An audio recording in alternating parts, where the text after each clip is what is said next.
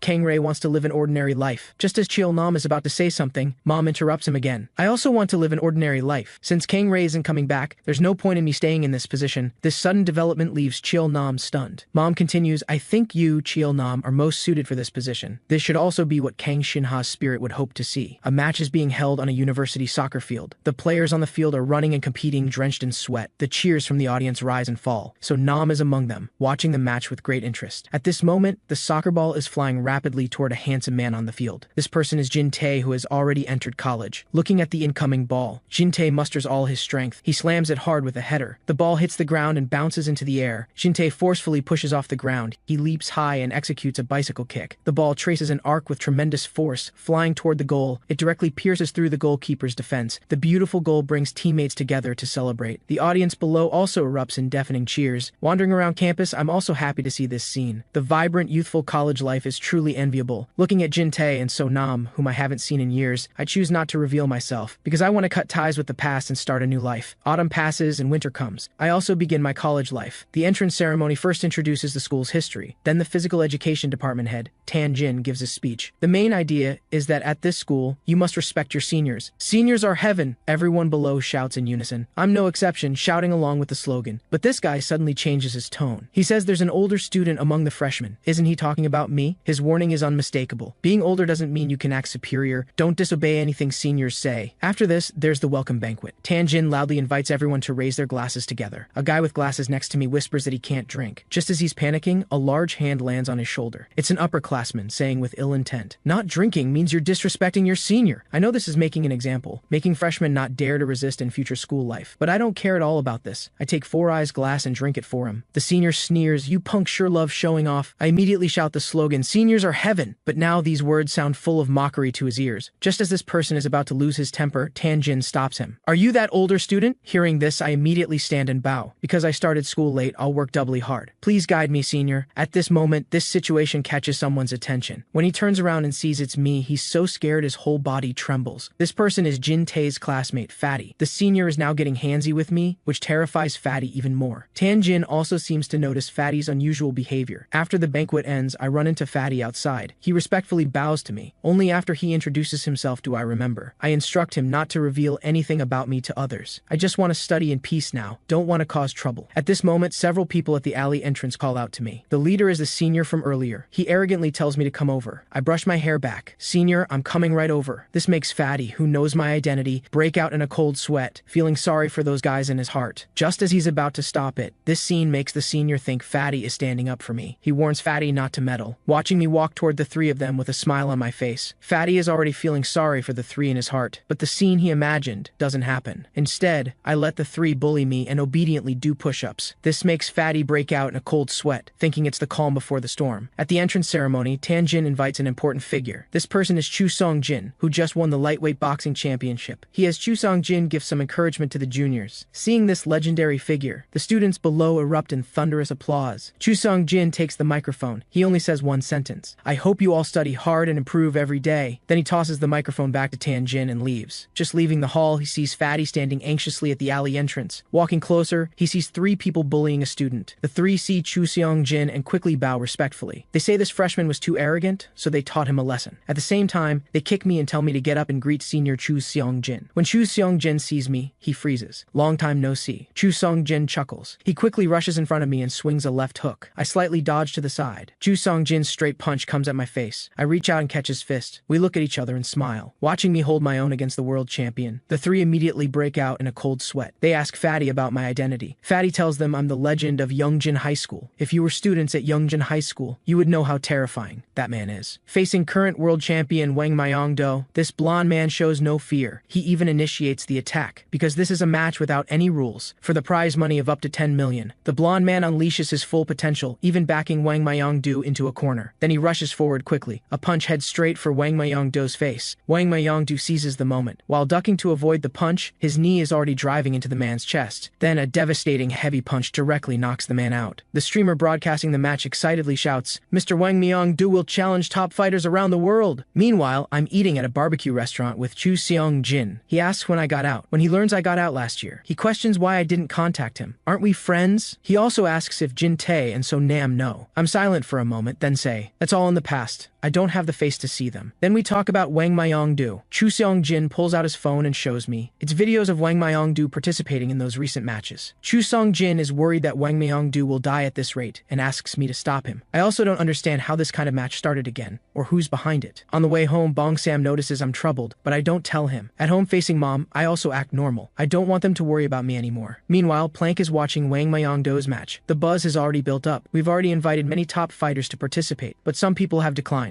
Looks like we'll need to use some methods. Today, just as Bong Sam and I go out, Cheol Nam is already waiting on the side. Coming before Mom, I bow respectfully. Mom tells Cheol Nam she won't interfere with Earth Tiger Group matters anymore. Cheol Nam says this matter concerns both me and Mom. There's a strange message from M Nation. With that, he takes out a tablet. On the screen is Plank, the mastermind behind the mysterious competition. His meaning is very clear. If Mom, who possesses great strength, doesn't participate in the competition, he feels the competition loses its meaning. Hearing this, Mom doesn't care, but Plank's next words make Mom furious. If Mom refuses the competition, then he'll use methods to invite others. And these two people are me and Jin Tae. These are Mom's two closest relatives. At this moment, Mom radiates intense killing intent. Seeing Plank's smile makes her even more furious. She kicks the tablet flying. Mom orders Cheol Nam to find out all information about this person, no matter what methods or means. Cheol Nam says they've already obtained intelligence on Plank. At the entrance of H Nation University, Jin Tae and So Nam are preparing to head to school. Someone blocks their way. It's Chu Seong-jin, whom they haven't seen in a long time. They're curious why Chu Seong-jin would appear here. He should be preparing for next week's match. Chu Seong-jin pauses for a moment and says, "That guy got out." Jin Tae, being slow on the uptake, still asks stupidly who got out. But So Nam immediately understands who Chu Seong-jin is talking about. Chu Seong-jin turns to leave. "I just thought you should know first. That guy is now a freshman at our school." Seeing So Nam silent, Jin Tae suggests they go see me together, saying he really misses senior Kang Rae. So Nam is silent for a long time, then refuses. That's all in the past. Then she leaves Jin Tae alone and walks away quietly. So Nam can't help but recall what happened before. She went to visit me, but I harshly scolded her and told her not to come again. Meanwhile, top fighter Bong Sam is deep in thought. A large hand silently lands on his shoulder. When he turns around and sees who it is, he's stunned for a while. It takes him a moment to remember that the long-haired man before him is the former monk. Knowing Jin Tae is here to find the boss, he tells him the boss will be back soon. On the late-night streets, a man is running wildly. It's H Nation's youngest underworld emperor. Intentionally or not, he ends up running to his old school.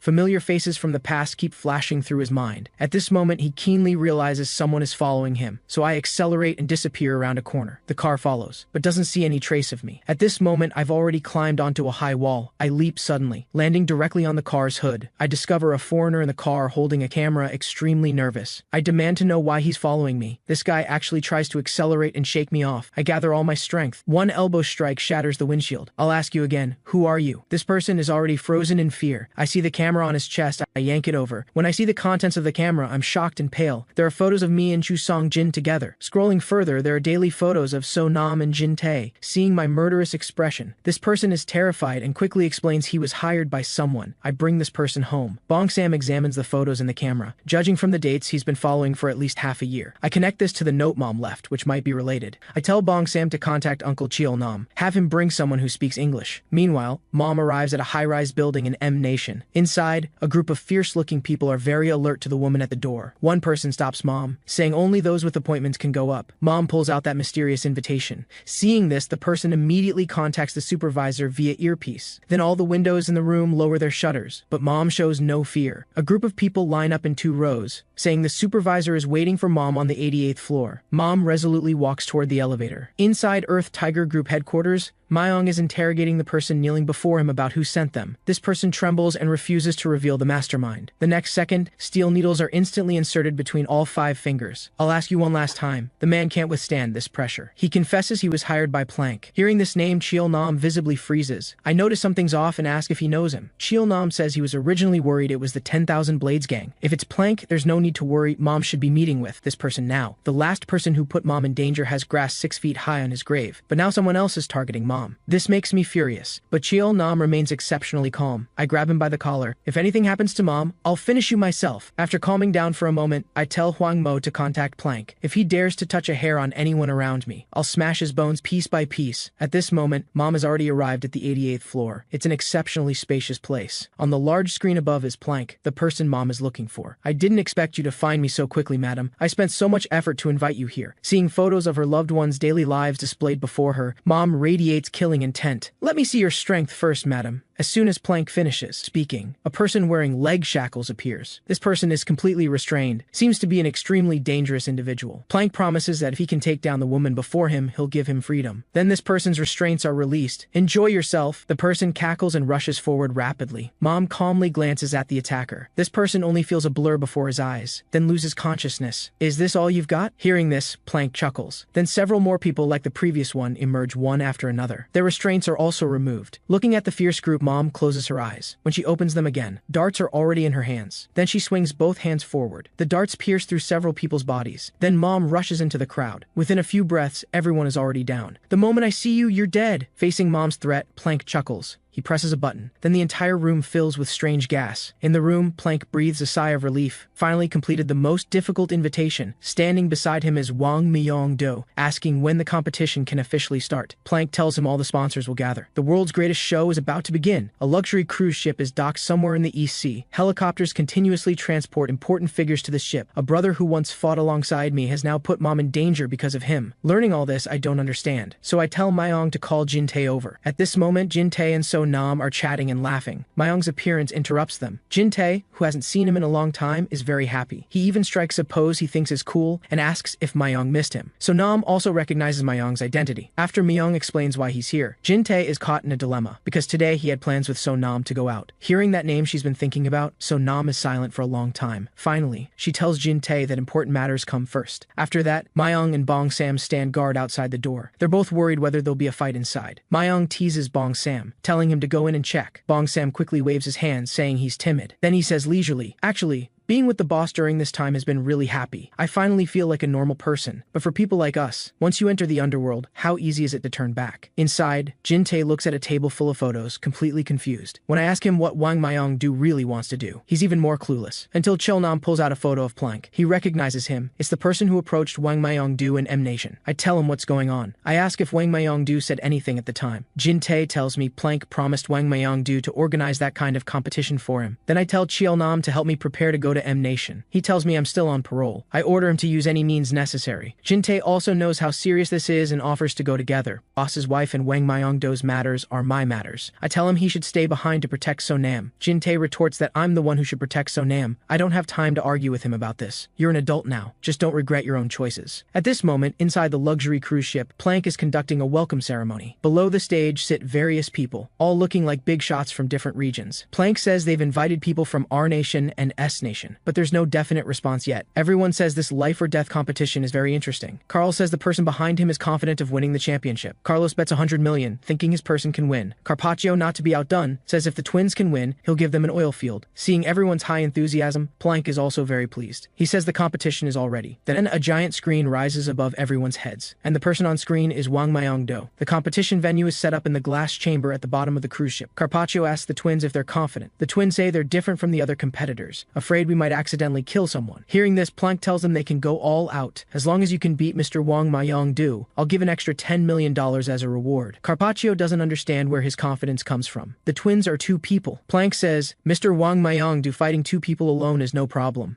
At this moment, inside Plank's headquarters building, the elevator slowly rises toward the 88th floor. Two people inside are holding gas masks. They're talking, saying the gas injected earlier is enough to put 20 elephants to sleep for a day. In any case, restrain that woman before the boss returns. As they speak, the elevator door opens, but on the ground, apart from the people lying there, there's no sign of the woman. Suddenly, there's a noise behind them. Mom jumps down from above the elevator shaft. She kicks one person flying. With her other hand, she grabs the other person's face. She directly slams him onto the floor. Only then does Mom exhale. She demands to know where Plank is. At this moment, everyone on the cruise ship is staring at the match on screen. Everyone is now shocked by Wang Myong-do's strength, because in just a few minutes, one of the twins is being held by Wang Myong-do like a chicken. The other one tries to come to the rescue, but gets kicked in the face by Wang Myong-do's sidekick. Then on the platform, a heavy axe kick. His foot stomps directly on his face. At this moment, the person he's holding moves his shoe. A sharp blade pops out from the shoe tip. This person's eyes flash with viciousness. He lifts his foot and stabs straight at Wang Myong-do's abdomen. Thinking he succeeded, he shows a smile, but he sees Wang Myong-do expressionless, forcibly taking the hit with his body. Seeing Wang Myong-do's expression, this person panics. He quickly backs up a few steps, but sees Wang Myong-do's iron fist coming at his face. One punch knocks this person unconscious. Plank watches the match and laughs heartily, asking if anyone else wants to challenge. Everyone is now silent. On the other side, Sonam is swinging on a swing, full of worries. Seeing Jin-tae coming, she quickly asks what happened. Jin-tae doesn't want to worry her and tries to hide it, but seeing Sonam's pressing gaze, knowing he can't hide it, he tells her what happened. Jin-tae says he's going to M-Nation to stop Wang Myong-do. Seeing Sonam's worried expression, Jin-tae confidently says no one is stronger than him. On the other side, Bong Sam also wants to go with me to M-Nation. I shut him up with a few sentences. Can you speak English? Do you have an international license? I say having Myong go with me is enough. Plank, better wash your neck and wait. This man who resembles Brahm is a lumberjack. His favorite thing to do is watch my comic commentary. This day, he accidentally scrolls to Wang Myong-do's match video. The $10 million prize for this competition makes his heart race. In S-Nation, an old man is leisurely fishing. Suddenly, many vehicles drive over. A group of people in black robes get out of the cars. The leader is Lee Sung-ho, vice leader of the 10,000 Blades gang. He clasps his hands together and bows respectfully to the old man. The old man glances at him. Did your father send you to find me? Lee Sung-ho shows a sad expression. Please help me avenge my father and brother senior. The old man deflects, saying he's on his last legs and tells him to find someone else. But Lee Sung-ho continues, saying the 10,000 Blades gang suffered a disaster. All 13 halls were burned down by a woman from H-Nation. Then he kneels and kowtows, asking the old man for help again. The old man still isn't moved. Lee Sung-ho's next sentence makes the old man pause. Black Ash's Wang Yong was also killed by that woman. The old man cackles. No wonder that old guy hasn't bothered me these past 2 years. Turns out he's already been reincarnated. Then he slowly stands up. The person who could kill Wang Yong has piqued my interest. Hearing this, Lee Sung-ho is overjoyed and quickly kowtows and thanks. But the old man laughs heartily. I just want to move these old bones around. On a stretch of sea, a ship is moving rapidly. This is the route Cheolnam arranged for me. Take the ship to R-Nation,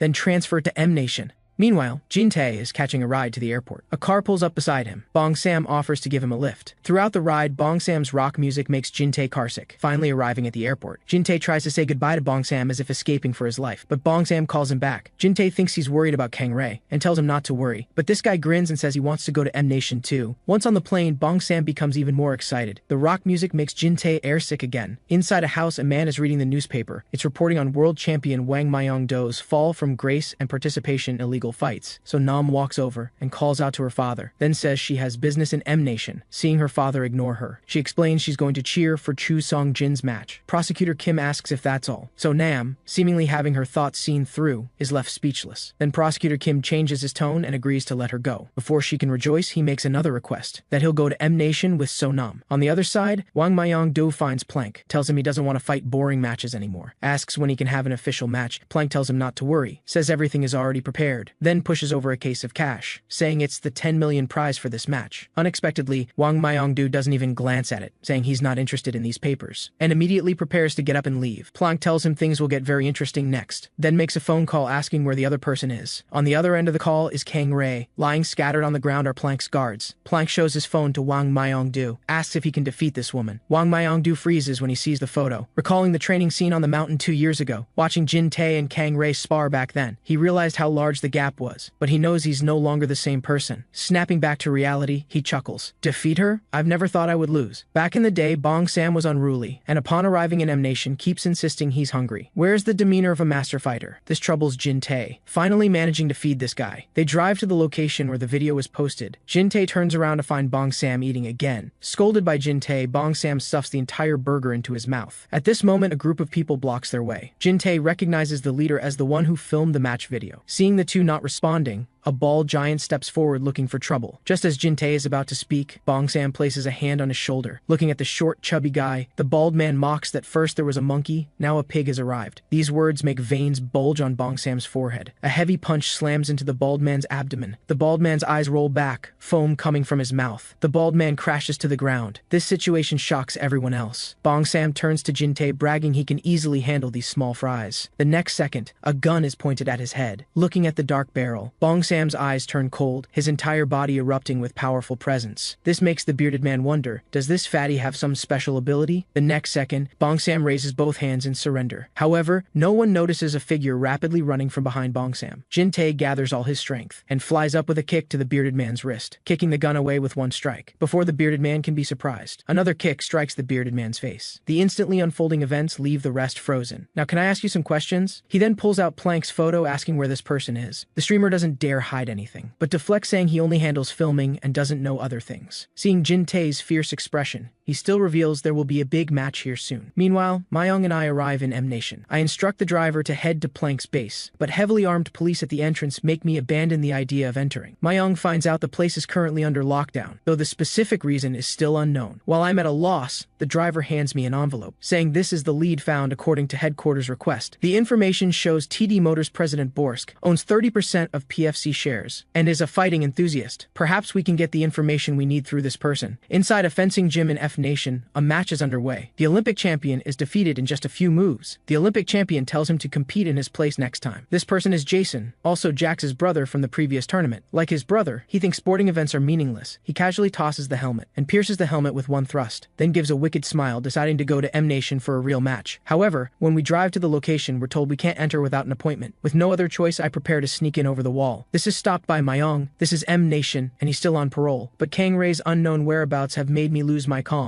Anyone who blocks me will be destroyed. During this tense standoff, a vehicle approaches from the distance, and the person in the car is Borsk, whom we're looking for. I immediately tell Mayong to get in the car and give chase. On the other side, Bong-sam at the hotel becomes gloomy, because he surrendered to that thug earlier and feels humiliated. People here have guns, which he'd only seen in movies before. He feels useless. Jin-tae comforts him, saying he was very brave. It was Bong-sam who took the initiative earlier. Otherwise, Jin-tae would have faced danger first. Besides, even Kang Ray would face the same situation here. Jin-tae comforts Bong-sam, saying he'll definitely give Kang Ray strength. Seeing Jin-tae's sincere eyes, Bong-sam immediately beams with joy, pumping himself up as the boss's right-hand man. Meanwhile, Borsk on the road is video calling Plank. From their conversation, it's revealed Plank is responsible for inviting more skilled fighters. Borsk is responsible for injecting more funds. At this moment, he notices a car following in the rearview mirror. Borsk tells the driver to pull over. The driver warns of danger, but Borsk doesn't care. His car is bulletproof. Mayong and I approach and identify ourselves as from Earth Tiger Group. Borsk dismissively says he's never heard of such a small company. Mayong says we want to consult him about something, but he impatiently interrupts, saying he's busy and is about to tell the driver to drive off. I've run out of patience. I reach out and block the closing car window. I need to ask you some things. This isn't a discussion. Borsk stares at me for a long time. Suddenly, my appearance overlaps with someone in his memory. Then he actively opens the car door and does something that drops both Mayong's and my jaws. He gives me a big hug, then excitedly shouts it really is me, that he's my loyal fan. This sudden situation leaves Mayong and me confused. He continues saying he became my fan after watching my last match, thinking I'm here to participate in the match again. Back at the hotel, since being cheered up, Bong-sam has become a goofball again. Hearing that Chu Seong-jin is coming to M Nation for a match, he excitedly insists on going to the airport. Jin-tae has no choice but to agree to his request. Arriving at the airport, they see Chu Seong-jin waving this way, but besides Chu Seong-jin, there's someone who shouldn't be here. So Nam and her father appear behind Chu Seong-jin. Borsk says he's the investor for this tournament. I don't care about that. I just want to know where Plank is. To this, he appeases me, saying he'll call Plank immediately. But at this moment, Plank's phone is left in the car, and he himself has arrived at a mansion. The owner of this mansion is Divine Blade Saeki. To Plank's invitation, Saeki directly refuses. My blade will not become your tool for making money. Let me put it another way. Plank chuckles, I'm just providing you a place to prove your blade can cut people. After a long pause, Saeki slowly draws his blade. His expression grows increasingly cold. At the airport, when Bong-sam sees So-nam's father, his jaw drops in surprise. As he walks past, he whispers to Jin-tae. The reason he's here is simply because he doesn't want So-nam in danger. Meanwhile, Chu Seong-jin says he needs to go back to the hotel to adjust his condition for the match. At this moment, Jin-tae senses the aura of a powerful fighter. This feeling is even stronger than when he encountered Wang Yang. 3 people walk out from the airport in the distance. That dangerous feeling comes from the short elderly man in the floral shirt in the middle. Seemingly sensing something, the old man also glances in Jin-tae's direction. At this moment, a large hand lands on Jin-tae's shoulder. Bong-sam asks what happened. Jin-tae shakes his head and says nothing. When he looks back, the mysterious old man's figure has disappeared. At this moment, Lee Sung-ho asks the old man what's wrong. The old man chuckles, saying he found an interesting kid. This M-Nation trip might be very interesting. On the other side, Plank, having persuaded Saiki, walks out of the mansion. His subordinate reports that TD President Borsk called. At Borsk's house, I'm questioning why he had people follow me. Faced with my question, he says he doesn't know. He's just an investor. At this moment, Plank's call comes back. Borsk tells him I'm right beside him, and Plank seems very excited about my arrival. Because for this tournament, the first invitation was sent to me. I'm not interested in his nonsense. I demand to know where Kang Rei is. He doesn't answer my question directly, just says she's safe now. I rage furiously, pounding the table and pressing further. Plank threatens me that if I agree to participate in the tournament, I can see Kang Rei. On the international waters, a speedboat races along. A figure on the speedboat is shrouded in a long robe. It stops when approaching a luxury yacht. Lifting the robe, it's the long-missing Kang Rei. Looking at the luxury yacht before her, Kang Rei silently leaps onto it, but finds no security personnel. After looking around, a gate catches Kang Rei's attention. Going down the stairs, there's a spacious room below. The sound of boxing practice comes from inside. A muscular man is punching a dummy. From the back, it's definitely Wang Myung-do. Wang Myung-do, seemingly knowing who arrived, stops what he's doing. You really came. Wang Myung-do still doesn't turn around. At this moment, the door suddenly closes. Kang Rei asks why he's doing this. Wang Myung-do turns around wearing a strange mask. I just want to fight. Causing all this trouble, you'll die by my hand, Kang Rei shouts sternly. Wang Myung-do says he doesn't have confidence to defeat her yet, then says sorry, and as soon as the words fall, strange gas starts emitting from the side. Kang Rei already knows something is very wrong, so she seizes the initiative and attacks Wang Myung-do first, wanting to take him down before she falls. But Wang Myung-do has also trained in martial lineage for 2 years. He has some understanding of Kang Rei's techniques, and doesn't engage in prolonged combat with Kang Rei, just keeps dodging. The intense movement causes Kang Rei to inhale quite a bit of gas. Though unwilling, she helplessly collapses. On Plank's private jet, besides Saiki, who agreed to the invitation earlier, there's also a bearded man. It's the previously invited mercenary Colonel Graves. He tells Plank the reason he accepted the invitation is because he's tired of battlefield killing. Plank laughs heartily, saying he's just as the rumors say. Says he'll give him an interesting stage. Graves tightens his grip on his kukri knife. I'm greatly looking forward to it. On the other side, Jin-tae finds Sonam and asks why she's here. Sonam explains she's here to cheer for Chu Seong-jin's match, but this explanation clearly doesn't convince Jin-tae. Jin-tae tells her to go back quickly after the match, saying it's very dangerous here now. But Sonam says she's not a child, and that her father has already gone to meet his M-Nation police friends to see if this matter can be resolved. She also asks if Kang Rei has arrived here. Jin-tae doesn't want her to worry and deflects, saying he's not sure. Meanwhile, I'm taking a helicopter to the yacht. I tell Mayong to handle things himself. After saying this, I leap down under their astonished gazes, landing directly on the yacht's deck, praying in my heart that Kang Rei doesn't get into trouble. The yacht is very large, leaving me no idea where to start. I can only search room by room, after kicking open 3 rooms in succession. Finally, that downward gate catches my attention. Going down the stairs, Wang Myung-do seems to have been waiting for me. I don't waste words directly asking where Kang Rei is. He tells me not to worry. She's in a safe place now, then slowly removes his mask. The plan wasn't supposed to be like this, but your arrival makes my blood boil. The next moment, he tosses the mask aside. If you can defeat me, you can see her. I rub my neck. That's a piece of cake. Hearing my mocking words, Wang Myung-do rages, still so arrogant. These 2 years of desperate training were all for this moment to defeat you. Then the two engage in battle, and everything happening is being watched by Plank. This unexpected situation outside the plan makes him grit his teeth. He hurriedly contacts the streamer, telling him to start the live stream immediately. The streamer questions that the match isn't starting until a few days later, but is interrupted by Plank. The World Peak Tournament officially begins. At this moment, Bong Sam is boredly scrolling through short videos. The next second, his eyes widen in shock at the video content. Meanwhile, Jin-tae and So-nam are in the room worrying about me. Suddenly, Bong Sam rushes into the room, showing the video content he just saw. This greatly shocks both of them. It's footage of Wang Myung-do and me fighting. At this moment, my fist is caught by him,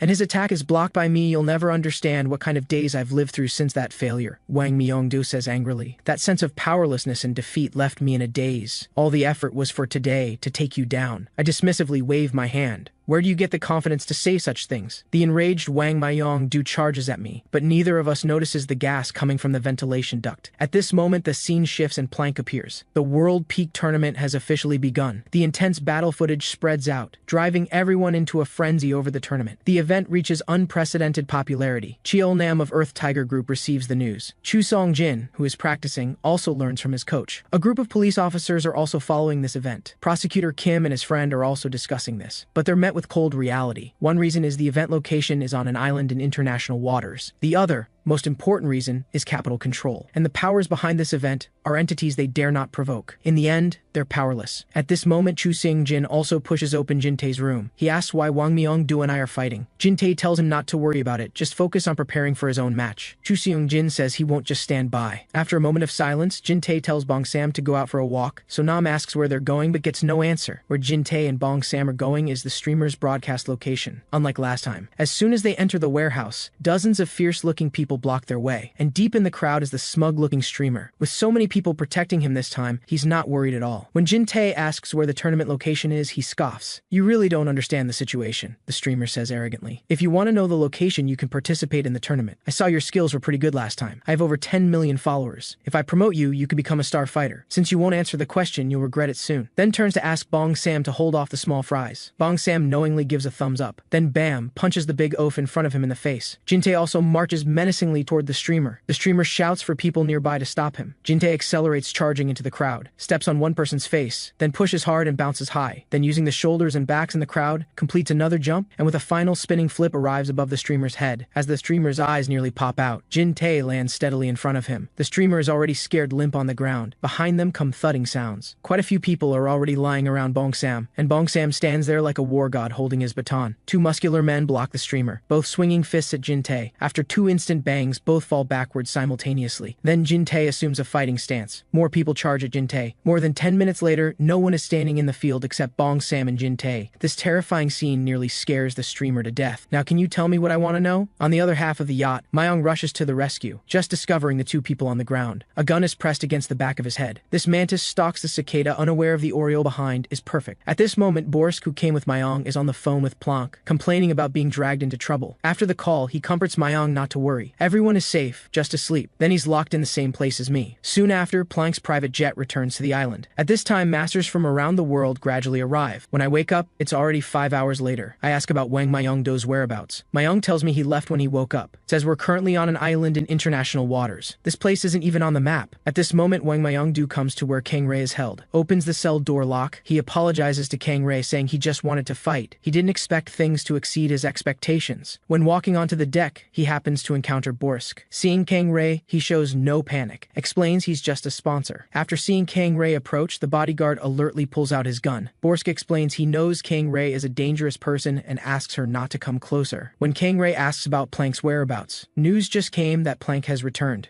At this moment, Myung and I also return to the deck, calling out to Kang Rei. Kang Rei turns around in surprise and sees me, then swiftly moves forward and kicks the bodyguard in the chest. This lightning-fast attack makes Borsk break into a cold sweat. Kang Rei warns not to pull out such things in front of her son. Borsk nods repeatedly in agreement. Only then does Kang Rei ask why I'm here. I tell her I came because I was worried. Kang Rei says this brat acted on his own again, then asks Borsk to find a helicopter pilot. Borsk points to the person on the ground, saying that's who got beaten. Kang Rei tells him to get a pilot from Planck. Borsk hurriedly nods in agreement. After handling all this, Kang Rei asks Wang Myung-do if he still insists on fighting. After getting an affirmative answer, she doesn't press further. Just tells him that putting people around you in danger will bring punishment. Then turns to ask if I want to stay and fight. I say I want to go back with Kang Rei, but before going back I must teach Planck a lesson. At this moment, Planck pushes the door open, first apologizes for his previous behavior, then says if we want to leave we can take the private jet anytime. Then we take Planck's car to the venue center. When the door opens, a party is underway. Let's enjoy the party first. This makes Kang Rei's expression turn stern. Planck says some old friends want to see Kang Rei. At this moment, several people walk out from the crowd, but Kang Rei doesn't recognize them. This makes Lee Sung-ho rage furiously, destroyed our 13 halls and pretend not to know us. Only then does Kang Rei recognize them as the 10,000 Blades gang. Kang Rei says it was because they wanted to harm her son that she ordered punishment. Regarding Lee Sung-ho talking about his brother's death, she finds it absurd. The one who killed Lee Jin-ho was Wang Yong. Lee Sung-ho stubbornly says that no matter what, it's because I held that tournament that a series of events happened, and it was I who used his brother to draw out Wang Yang. I don't defend myself against his accusation, because avenging one's father is only natural. Lee Sung-ho follows my words, saying that his revenge for his brother is also natural. So during this tournament, all old and new grudges will be settled, if you refuse. The 10,000 Blades gang will wage all-out war on Earth Tiger Group. This threatening tone makes Kang Rei's entire body emanate intense killing intent. An old man wearing a conical hat has been watching the situation here. At this moment, he takes small steps from behind the crowd. This is really interesting. Just one glance makes Kang Rei break into a cold sweat. His small stature stands before Kang Rei like a giant. This pressure is even greater than Wang Yong's. I twist my neck at this moment. What a headache. Another old geezer. I just want to live quietly. Can you not interfere? At my words, Ryu 1J chuckles. If you want me to stay out of it, let's see if you have what it takes. Meanwhile, at the hotel, the streamer is logging into the World Peak Tournament website, but discovers that membership registration now costs 10,000. Jin-tae and Bang-sam definitely can't come up with such a large sum, their eyes maliciously glancing at the streamer. The streamer wants to struggle, but seeing Bang-sam's baton, immediately backs down. Opens the website with tears in his eyes. Discovers that besides videos from the previous tournament, information on this tournament's fighters has been added. At the venue, the atmosphere is tense. I heard that boy Wang Yong died at your hands, right? Ryu 1J asks gloomily. Seeing the nervous expressions on Kang Rei and me, he chuckles. No need to be nervous. I'm not here to avenge that boy. Many people here this time are no weaker than Wang Yong. It seems the coming days will be very interesting. I show a wicked smile. I think so too. Who would have thought the world's #1 ranked boxer couldn't last even 10 seconds against this man? This is Chu Song-jin, undefeated in recent years with all knockouts. Below the ring, Sonam and Jin-tae are also watching the match, but their minds are completely elsewhere. After the match, Sonam finds Chu Song-jin and congratulates him on his victory. But Chu Song-jin knows she didn't find him just for this. Asks Sonam why Jin-tae isn't with her. Sonam says Jin-tae is hiding everything from her now, then asks how much he knows about Kang Rei's situation. Do you still like Kang Rei? Chu Song-jin's question makes Sonam stammer. Seeing her like this, Chu Song-jin hands her a tablet. On the tablet is detailed information about this tournament's fighters. Seeing this, Sonam's eyes widen. Following Chu Song-jin's prompt, she scrolls down, finally sees my information below. Sonam freezes on the spot. She doesn't understand why I'm participating in this kind of tournament again. Chu Song-jin says he doesn't know the specifics either. Perhaps Wang Myung-do and I were born to fight. The streamer says he already knows the tournament location. But the problem now is that place only allows skilled fighters to enter, just when everyone is at a loss. The streamer proposes a solution, which is for him to film a skilled fighter's match video and upload it. As long as it gets enough views, it can attract the tournament organizer's attention. Bang-sam volunteers saying he can do it. As long as it can help the boss, he can give everything. At the venue, I'm on the beach deep in thought. Kang Rei walks over and asks if I've decided to stay and fight. I tell Kang Rei to leave everything to me this time. After all, everything happened because of me. But I also ask Kang Rei one thing. That is to make sure Plank and S-Nation fighters can never appear again. Kang Rei gives me a comforting smile. She reminds me to pay special attention to that old man. I tell Kang Rei it's him who should be worried. In the conference room, the tournament organizers are seated together. Plank says thanks to everyone's great support, the tournament can proceed smoothly. Everyone happily says as long as there's money to be made, it's fine. But some worry that deaths during matches could cause trouble. Plank says there's absolutely no need to worry. Because the island is in international waters, no country's law can reach here, and all fighters are participating voluntarily. When asked when the match brackets will be announced, Plank laughs heartily, saying the tournament already began the moment fighters entered the island. Put all the tigers in one cage, how could there not be conflict? This tournament is different from the past. There are no match brackets or such things. Fighters can battle, can use weapons or go barehanded, can duel openly or sneak attack. Whoever survives to the end is the winner. No rules is the rule of this tournament. To make fighters unleash their maximum potential, they must be driven to madness. When the streamer takes out his phone, he discovers the tournament has already started. Chu Song-jin sees the match as Kang Rei and me versus Graves, thinks Jin-tae is making a big fuss over nothing. He has absolute confidence in Kang Rei's and my abilities. He jokes that he'd bet his entire fortune on our side winning. The final result is indeed as he said. Chu Song-jin and Bang-sam cheer excitedly. The streamer regrets not listening to him. At this moment, another match begins. The streamer recognizes the person fighting Graves. It's the green-haired fighter with 29 undefeated MMA matches. Says he'll bet on this person winning, but is stopped by Jin-tae in time. Jin-tae analyzes that, although Graves was attacked by Kang Rei and me, it's clear this person suffered no substantial damage, so the green-haired fighter will definitely lose. Then tells everyone to stop fooling around. He tells Chu Seong-jin about being followed and photographed back home, and that Kang Rei and I were both threatened into participating in the tournament.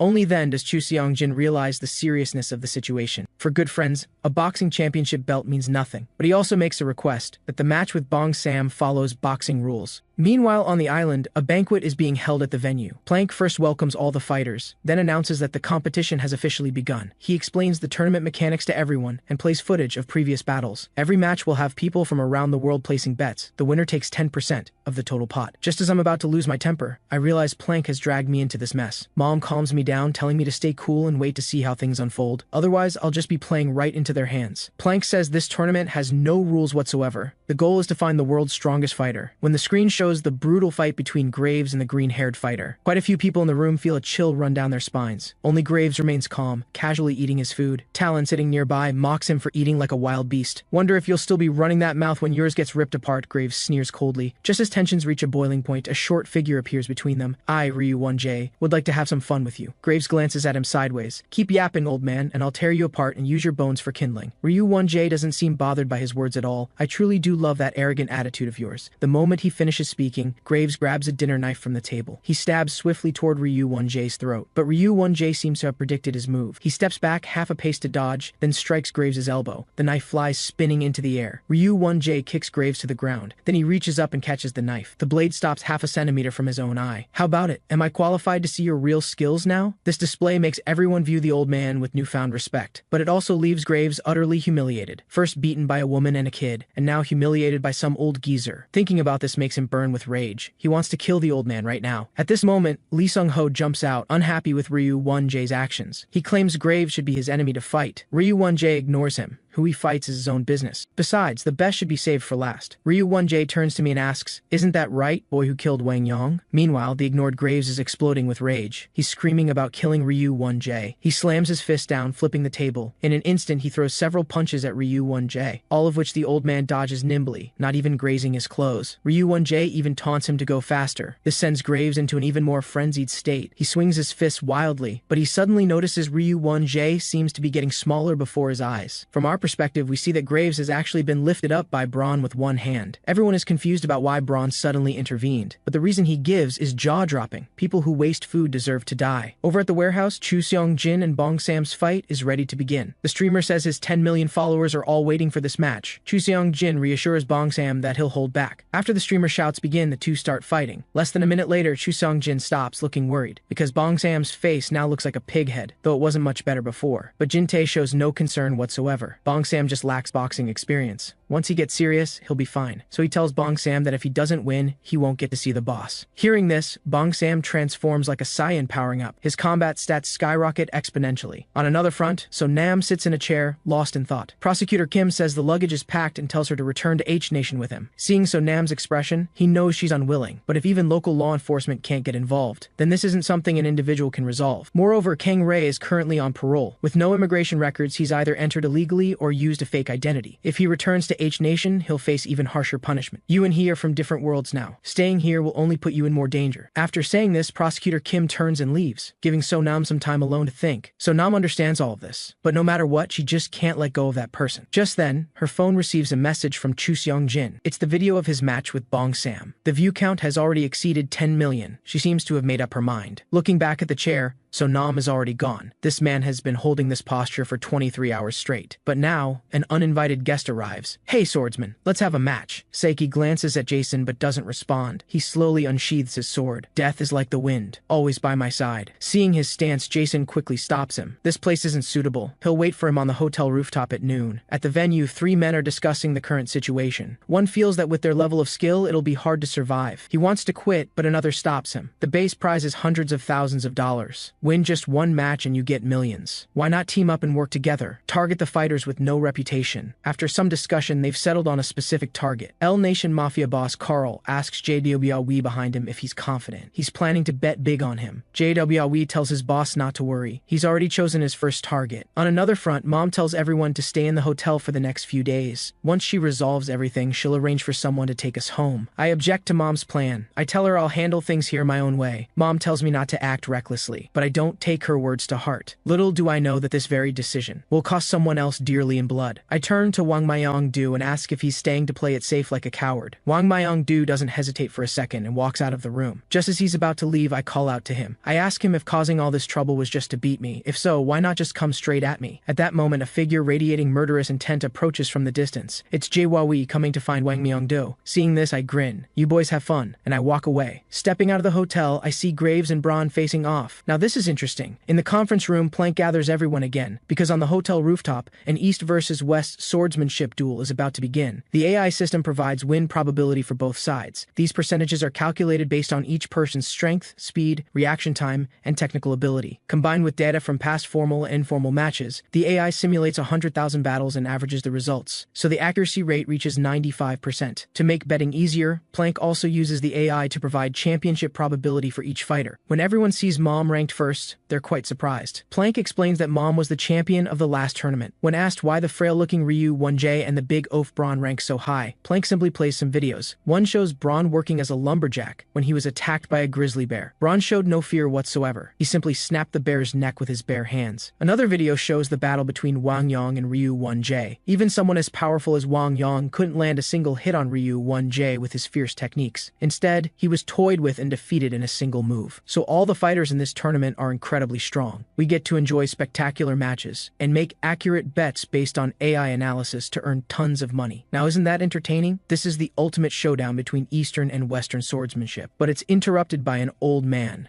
Ryu 1J says he would feel regret if either side got injured. Both swordsmen think he's completely insane.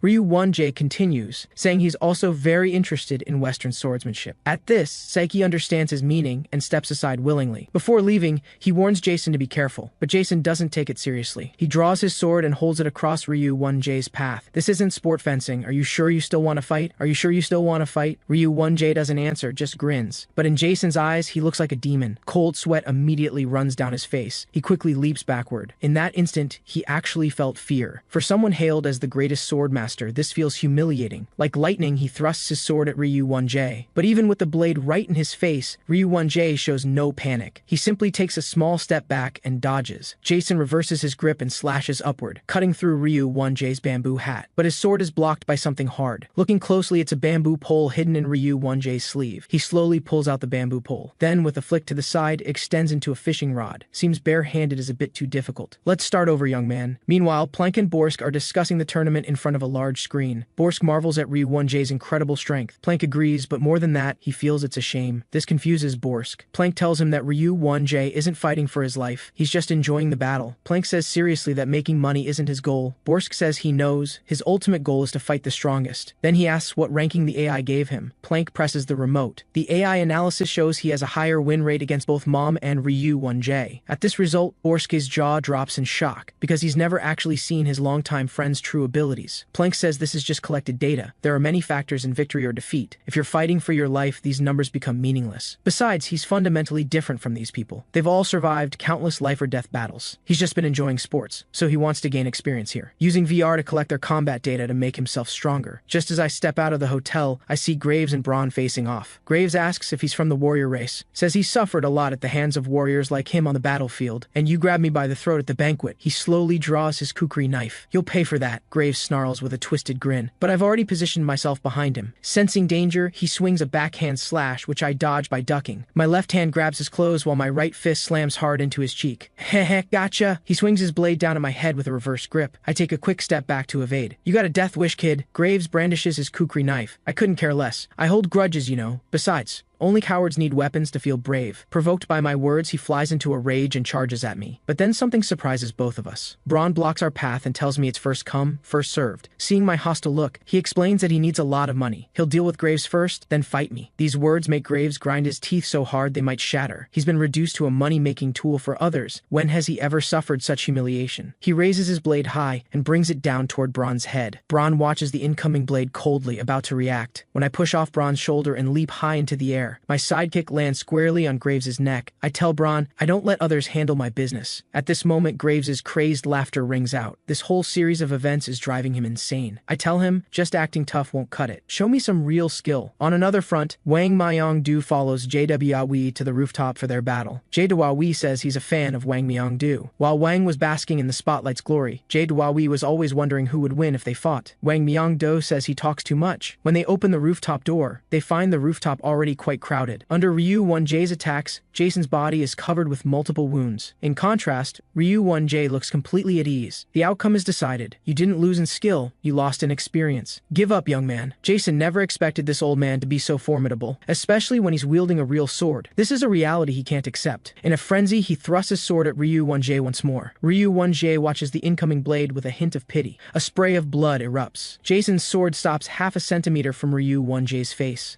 while Ryu 1J's fishing rod has pierced through Jason's throat. Ryu 1J says he avoided the artery, so there's no need to worry. With a clang, Jason's sword falls to the ground. Ryu 1J pulls out his fishing rod and stands with his hands behind his back. He turns to Seiki. Your turn. Seiki tells him to rest first. Fighting now wouldn't be fair. Jae-Wei grins at Wang Myeong-do. Now it's our turn. Who would have guessed this smiling man is a mercenary colonel? Graves laughs maniacally, descending into madness. I don't care. I just keep punching him in the face. This battle is being live-streamed to Jin Tae and the others. The streamer watches excitedly, shouting how amazing it is. Bong Sam says proudly, of course! That's my boss. Jin Tae can tell that Graves and I aren't on the same level. But one thing worries him. Graves' eyes look dangerous. At this moment, my fist lands on Graves again. He just keeps laughing maniacally. This only makes me more furious, so my attacks become even more fierce. The livestream switches scenes. Wang Myeong-do and JWAWE's fight is about to begin. This makes everyone fall silent. Only Bong Sam is shouting frantically, where did my boss go? Thinking the streamer switched cameras, he demands he switch back. Jin Tae reassures Bong Sam that I'll be fine. They should watch Wang Myeong-do's match first. Hearing that the boss is okay, Bong Sam huffs but agrees. Both fighters stand with their hands behind their backs. JWAWE pulls out two uniquely shaped weapons. These weapons are called Heaven Earth Sun Moon Blades. Mastering such an obscure weapon shows JWAWE's abilities are unfathomable. Wang Myeong-do doesn't seem concerned at all. He urges him to stop posing. JWAWE ignores Wang Myeong-do's taunts. Psychological attacks don't work on me. Hearing this, Wang Myeong-do takes his stance. If I were here, I'd recognize this as the Five Lineages opening stance. At this moment, JWAWE's entire body erupts with overwhelming presence. His face gradually contorts. He braces himself for Wang Myeong-do's incoming attack. At this moment, Mom pushes open the door and walks out. Like a cheetah, she rushes swiftly toward Wang Myeong-do. Before Wang Myeong-do can react, Mom's fierce sidekick is already incoming. Wang Myeong-do can only block with both arms, but he's still knocked back several meters. Both fighters are confused by Mom's sudden interruption. Mom then scolds Wang Myeong-do. If you don't know your opponent's strength, you should wait and observe. If you'd attacked recklessly just now, you'd already be missing a leg. She tosses him a pair of iron gauntlets, telling him these are martial lineage wrist guards. For now, Wang Myeong-do is still a Five Lineages disciple. He'll face punishment later for his recent actions. She then turns to JWAWE. Now both sides have weapons. That's fair. Wang Myeong-do puts on the wrist guards and takes his stance. Let's start over. As Mom approaches Ryu 1J, she asks about Wang Yong's final battle. She's also curious about Mom's martial lineage identity. Seeing Mom doesn't want to elaborate, he tells her not to be nervous. If there's a chance, he genuinely wants to see the martial lineage's abilities. Mom doesn't stop walking. You'll have your chance. On another screen, surveillance is monitoring another match. I've knocked Graves' weapon away and grabbed his wrist in reverse. I ask if he wants to continue. He just keeps laughing maniacally. Then his other hand pulls out a dagger from his jacket. He stabs backward at me with a reverse grip. I'm forced to release his hand and step back to dodge the attack. You dodged even that? You're really getting me more and more excited. Graves licks his dagger and laughs, completely unaware of the danger behind him. Braun suddenly locks him in a crossbody hold. In moments, Graves' face turns purple. Braun keeps tightening his grip. Only when Graves' eyes roll back does he release. Graves collapses to the ground like a puddle of mud. At this outcome, my expression darkens. Braun calmly apologizes. I was afraid you'd kill him. This man has been targeted by 3 people as prey, yet remains calm, and his boss is watching all this through surveillance. Seeing the money pouring in, he's grinning from ear to ear, because he has absolute confidence in his subordinate's abilities. So he immediately places a huge bet on him. In the arena, Talon tells the 3 men he knew he was being followed. I haven't made a move, I'm bored to death. This mocking remark infuriates all 3. You think you can take us all on alone? Do you know who we are? Talon sneers. I don't need to know your names. Too many people have died by my hand. I can't keep track. The moment you 3 targeted me, you stepped into death's door. Hearing this, the 3 stop talking and charge at Talon. Watching the 3 rushing at him, Talon's lips still curl with an amused smile. He leaps easily, dodging the yellow-clothed man's low sweep kick, then lands a solid punch right on his face. Just one punch leaves him bleeding from nose and mouth, collapsed on the ground, fate unknown. At this moment, the other 2 reach him. Talon slowly draws the whip from his waist. The whip moves like a living thing, wrapping around the Afro guy's neck. Then with a forceful twist, the Afro guy's body lifts off the ground and flies forward. What greets him is Talon's knee. It drives straight into his throat. Then continuing to tighten the whip, he yanks down hard. The Afro guy's head slams into the ground. All of this happens in the blink of an eye. The suited man who's left is terrified. Realizing he's picked the wrong guy to mess with, he turns and runs for his life. But Talon flicks his whip, wrapping it around his leg. The suited man loses his balance and crashes to the ground. Just as he turns around. He sees Talon standing before him like the Grim Reaper. He quickly says he forfeits, begging for his life. Forfeit? I don't accept. Then screams echo across the island, and this scene is being live-streamed by cameras. Chu Seung-jin watches, breaking out in cold sweat. He curses inwardly. These are lunatics. This isn't fighting, it's one-sided slaughter. At this moment, his coach walks over with luggage, walking while scolding Chu Seung-jin for filming that video. He'll be punished by the H-Nation Boxing Association when he returns. Chu Seung-jin explains it was for a friend. The punishment doesn't matter. At this moment, a car speeds up. Prosecutor Kim asks Chu Seung-jin urgently if he's seen So-nam. Getting a negative answer, he says in panic that So-nam has disappeared. Chu Seung-jin realizes the seriousness of the situation. He tells his coach to return to H-Nation first. He has to stay and search for So-nam. On another TV screen, footage of Braun taking down Graves is playing. Seeing this, Bong Sam shouts angrily that the big bald guy stole a boss's highlight moment. Jin-tae sees my fight is over and has the streamer switch to Wang Myung-do's side. The two are charging rapidly at each other. Wang Myung-do's punches dodged, but JBLE's curved blades are also blocked. Bong Sam picks his nose and says it's not interesting, not as exciting as the boss's fight. Only Jin-tae is seriously observing the situation. When he sees Ryu 1J, his brow furrows deeply. He quickly asks the streamer when they can go to the island. The streamer says if the view count gets a bit higher, they'll soon get a call from Plank. But Jin-tae can't wait. He says they need to leave immediately. The streamer is about to say they should wait a bit longer, but Jin-tae rudely shouts him down, telling him to find a way no matter what. At this moment, urgent knocking interrupts their conversation. The visitor startles Jin-tae. It's So-nam, who should have returned to H-Nation. Take me to where Kang-rae is, Jin-tae. Because according to plan, she should be on a plane back to H-Nation. So-nam explains she's both depressed and worried, though Jin-tae understands her feelings. This place is dangerous. Staying will only make things more complicated. But this time, So-nam's attitude is firm. Kang-rae and Wang Myung-do are fighting in that kind of tournament. How could I possibly go back to H-Nation alone with peace of mind? But Jin-tae tells her staying won't change anything. I can convince Kang-rae and Wang Myung-do, So-nam says with conviction. But images of the matches flash through her mind. Can she really persuade them? At this moment on TV, Wang Myung-do's match has reached a fever pitch. Jae-Hwawi's weapons and Wang Myung-do's fists strike at each other simultaneously. Wang Myung-do's fist lands on his opponent's face, while his own cheek is wounded. After a brief pause, they clash again. The intense battle makes everyone break out in a nervous sweat for them. So-nam stubbornly insists on staying. At this moment, Bong Sam's phone rings. He's startled when he hears the voice on the other end. Learning the person is already downstairs, he breaks out in cold sweat. When Jin-tae goes downstairs with him and sees the scene before him, he's shocked too. A 5-meter stretch Lincoln is parked there. Inside sits Cheol-nam, who should be in H-Nation. Cheol-nam tells everyone to get in the car, including So-nam. Then he tells the driver to start. They'll talk while driving. Along the way, Cheol-nam asks about how things are progressing. He also tells them something shocking, that H-Nation has learned about my unauthorized departure. So-nam's father contacted Cheol-nam a couple days ago to inform him. At most 3 days to return to H-Nation, or I might be detained again. The most important thing now is to get this message to the madam. Then he tells everyone some uplifting news. He's found the exact location of the tournament and arranged a plane to get there, though knowing it's dangerous. He still asks Jin-tae to come along. Jin-tae doesn't hesitate for a moment and immediately agrees. Bong Sam anxiously asks repeatedly, "What about me? What about me?" Getting a positive answer, he beams with joy. So Nam says anxiously that she wants to go too. Cheol-nam tells her there's something more important she needs to do. She needs to ask her father for a few more days extension. As he speaks, the car suddenly stops. Opening the door, 2 people have been waiting outside. It's Chu Seung-jin and Prosecutor Kim. Cheol-nam tells Prosecutor Kim he kept his word. Prosecutor Kim says he can get at most 7 days. Then, without another word, he pulls So-nam away. Then Chu Seung-jin jumps into the car. He says he wants to go see too. Jin-tae says it's very dangerous there. Chu Seung-jin doesn't care. I'm not an ordinary person either. At this moment, Bong Sam realizes something. Doesn't that mean my match with Chu Seung-jin was for nothing? Everyone thinks about it. Yeah, all because of the streamer's terrible idea. On another front, I've run into trouble. I've been lifted up by Braun with one hand. No matter how I struggle, it's useless. The intense suffocation makes me feel death is so close. The rooftop battle has also ended. Wang Myung-do lies on the ground covered in blood. Back here, even the most advanced fighting techniques are futile against absolute strength. I won't surrender without a fight. A smile curves my lips. I launch upward, my knee driving toward Braun's neck. But this guy's body doesn't even budge. I sigh inwardly.